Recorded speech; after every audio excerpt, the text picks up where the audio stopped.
আল্লাহর নবী বলেন, আয়েশা, ও আল্লাহর নবী বলেন, আয়েশা শোনো, তুমি হল আমার সুখের দিনের বিবি।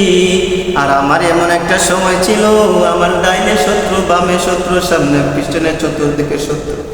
ওরে আয়েশা শোনো,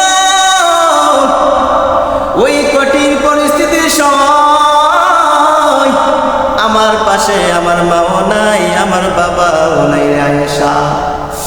আমার জন্মের পূর্বে আমার বাবা দুনিয়া থেকে চলে গেছেন।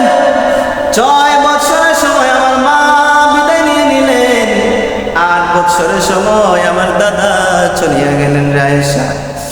আমার আল্লাহ রাব্বুল আলামিন যখন আমাকে নবুয়ত দান করছেন, ওই সময় আমার কওমের লোকেরা, আমার আত্মীয় স্বজনেরা আমার বিরুদ্ধে লেগে গেল। আমার চতুর্দিকে আমার শত্রু। ওই সময় আমার পাশে আমার আদরের স্ত্রী খাদিজা ছিল, আমার আপন। ওরে আয়েশা শোনো, ওই খাদিজাতুল কুবরা 2 জন স্বামী হারানোর পরে আমাকে স্বামী রূপে গ্রহণ করে আমাকে ডাক দেয়া বলেন, ইয়া রাসূলুল্লাহ, ইয়া হাবিবাল্লাহ, আপনি কেন কান্না করেন?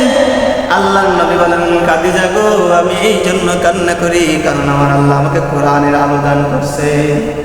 আমার আল্লাহ রাব্বুল আলামিন আমাকে কোরআনের আলো দান করছে, কিন্তু আমার ভয় হচ্ছে আমার কওমের লোকেরা আমাকে আমার চারদিকে যেভাবে শত্রুতা পোষণ করছে, আমি কিভাবে কি করব?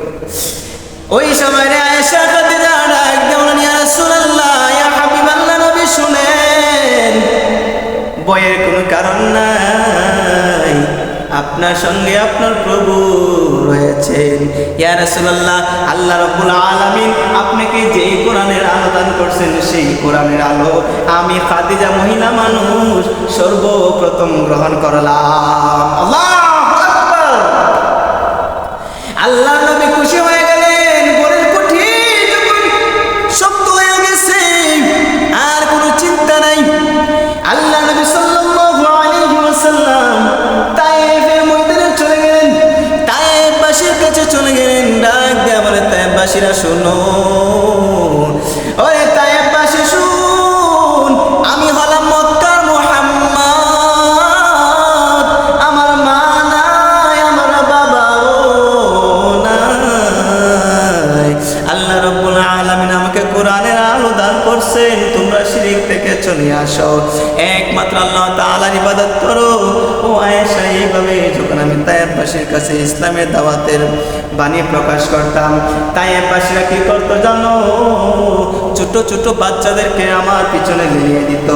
ওরে আয়েশা, ছোট ছোট বাচ্চাদেরকে তায়েফবাসীরা বলে দিত, এই লোকটা পাগল, এই লোকটা মক্কার পাগল, তোমরা তাকে দিল মেরে পাথর নিক্ষেপ করে তাড়িয়ে দাও। ওরে আয়েশা, তারা এত জোরে জোরে আঘাত করলো, আমার চামড়া ফাটিয়া, এমন কত জোরে আঘাত করলে চামড়া ফাটিয়া রক্ত বাহির হয় রে আয়েশা। ওরে আয়েশা, আমি তায়েফের ময়দানে রক্ত জড়িয়ে আসার পরে যখন আমি ঘরের মধ্যে আসতাম, ঘরের মধ্যে রাত্রে যখন আসতাম, আমি যখন সালাম দিতাম, সালাম দেওয়ার সঙ্গে সঙ্গে খাদিজা মহিলা মানুষ প্রথম সালাম দিতে না দিতে খাদিজাতুল কুবরা আমার জন্য দরজা খুলে দিত। আমি জিজ্ঞেস করতাম, ও বিবি খাদিজা, আপনি কি ঘুমান নাই? খাদিজাতুল কুবরা রাদিয়াল্লাহু তাআলা আনহা বলেন, ইয়া রাসূলুল্লাহ, ইয়া হাবিবাল্লাহ, সন্তানের মায়া কেমন আমি জানি।